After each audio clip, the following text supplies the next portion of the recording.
It's really a policy change, and we need to keep that in mind. There's something very different between a pandemic being over and a policy change. So this is a change in the way we're going to use money to support COVID-19 testing and vaccination. We're going to go back to healthcare as it was before the pandemic began in 2020.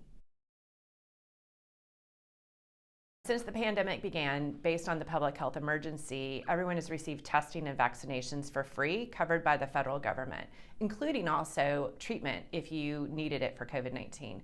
That will go back to however you paid for health insurance prior to the pandemic. Just because the public health emergency policy is ending does not mean we need to be clear that COVID-19 is done. It is not done with us. We've certainly reached a different stage with it, and that is a very good thing. We're learning to live with COVID-19, appropriately so. But we still want to make sure we are staying up to date on our vaccinations, and we want to make sure we are testing if we've had exposure to someone with COVID-19 or if we have any symptoms that look like we might have COVID-19.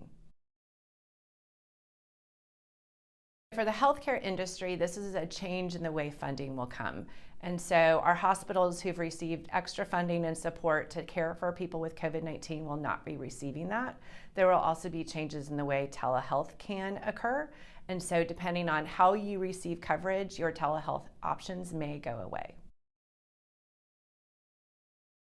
The change in the public health emergency will impact people who are uninsured the most, for sure.